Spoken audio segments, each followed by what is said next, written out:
Nathan Adler here with the Fast Lane Car, and behind me is the brand new 2015 Volvo S60.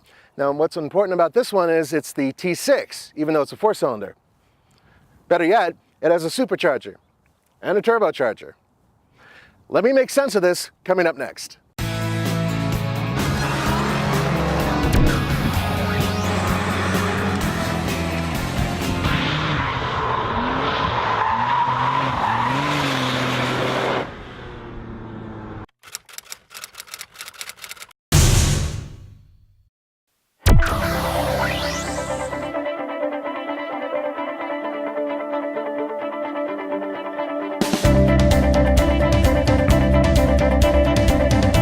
This is where all the magic happens, and I'm not just saying that to try to be funny. I'm quite serious, and I'll tell you why. First of all, this is a 2-liter 4-cylinder engine. It puts out 302 horsepower and 295 pound-feet of torque. Most impressive is that happens right around 2,400 RPM. Great stuff. But there's a reason why it's so awesome, and that is there's a supercharger and a turbocharger hooked up to the very same power plant.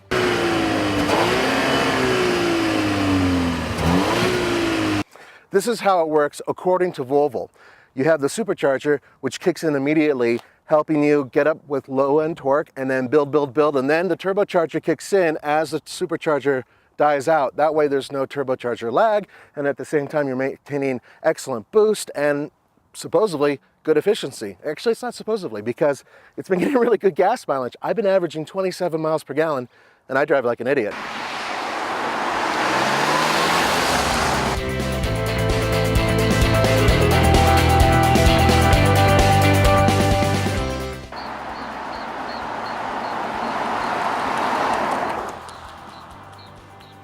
For those of you who don't like certain types of annoyances, and I'll give you an example, it has the start-stop feature, which really does help maintain very good gas mileage. And then that's what it's supposed to do.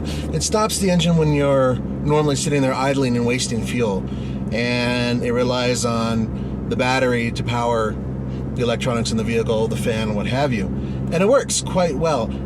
The EPA average for this car is 28 miles per gallon. That's impressive.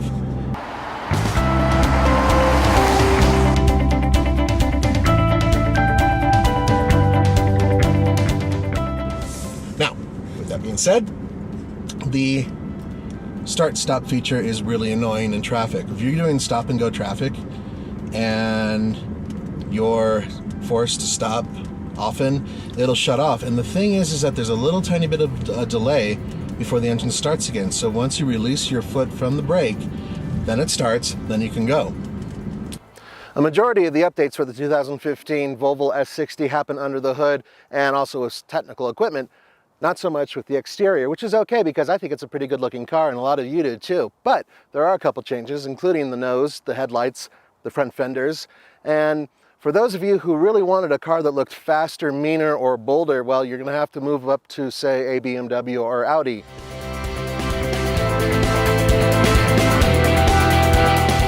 Now, this is electrically assisted power steering, and a majority of the vehicles that are being built now have that, and that's because it saves gas. They're doing everything they can to save fuel. It doesn't rely on a pulley. It's its own independent unit. Great. But what it's done is it's taken a lot of the feel out of the steering.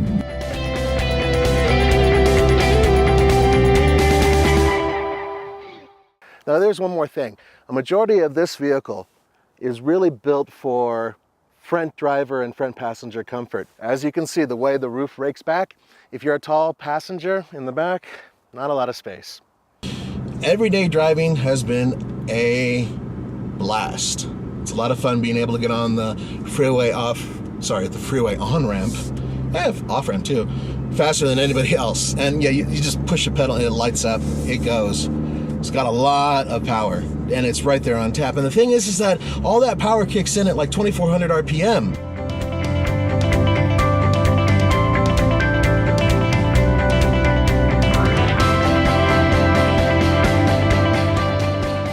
One of the cool things about shooting in Red Rocks, Colorado, aside from the fact it's beautiful, it even smells nice. Any time of year, it's a great time to come.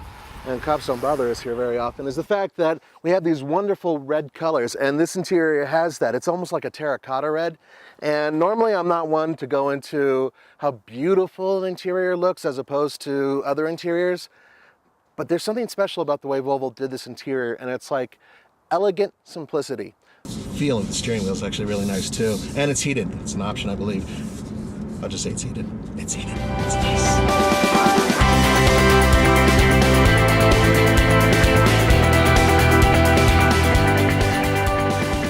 All in all, a very comfortable, luxurious place to be without a lot of stuff to complicate it.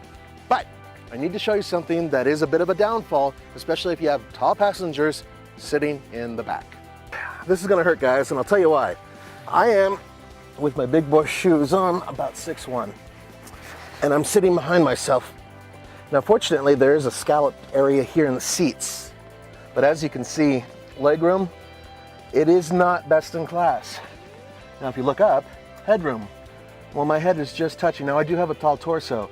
If Roman were in here, his hair would be actually eating away at the roof, trying to tear and find places for it to flourish and open up.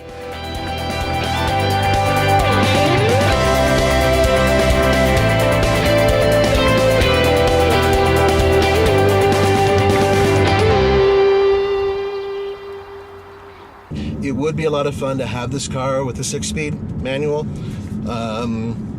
But as it is with the 8-speed automatic and it has paddle shifters, it's actually a really smooth transmission.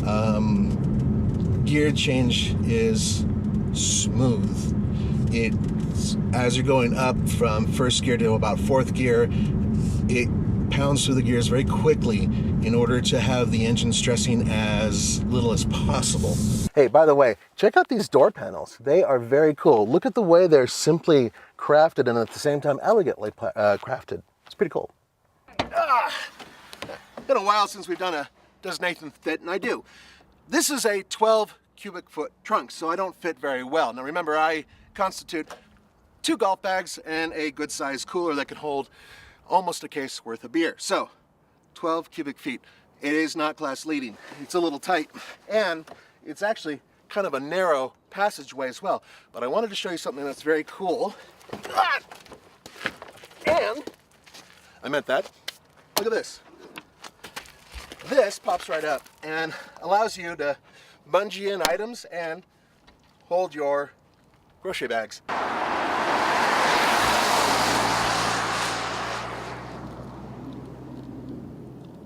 It's a good car, and for $47,575, you might think it's too expensive. It's not. You know what it is? It is the equivalent of a BMW 3 Series or the Audi A4 if they were fully loaded. I actually drove one of these with Emmy Hall, okay? And Emmy's my sister. She's awesome. We all love her very much. But she has a lead foot. And she had one of these things. We were trying to get to different places to photograph this car. Not this very one. It was when we went to Las Vegas for the press event. And not only was she going fast, I think she was going faster than a lot of low-flying aircraft. If we were anywhere near Area 51, people would swear up and down it was a UFO passing them. Because, man, she was flying. Okay? So, just a little FYI about Emmy in this car. She liked the power too. I remember she was very hip to that. Her hair started standing straight up and she's foaming at the mouth. What power? And, you know, that type of thing.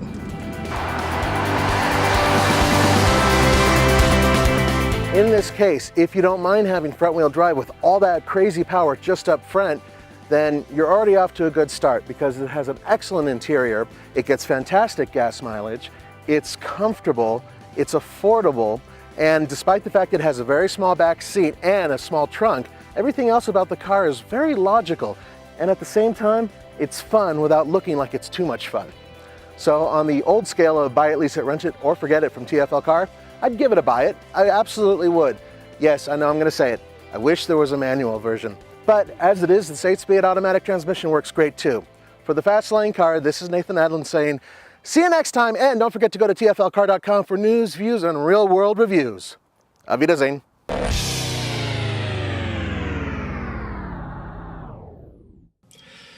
Okay, while our man Andre is out there setting up cameras, I wanted to show you something that Volvo asked me to show you, and that is the Volvo On Call app. Okay, and it's free, and you can download it for any phone. It works on all different types of platforms, and what it allows you to do, it's more than just showing you when your next service is due. It can do things like open doors, start up the heater, start up the car, and it gives you dashboard information, location information, journals, roadside assistance, you name it, and it's all here on the app. What I like about it is that A, it's very easy to download, and B, it's free. That's nice. And it's relatively easy, doesn't take up a lot of space. If your car is lost, you can hit the honk and flash button. Now, I haven't hooked it up directly to this car because I don't own this car, but I've seen the demos and it seems like it works pretty good. It's a cool idea, and I'm hoping all car companies do this.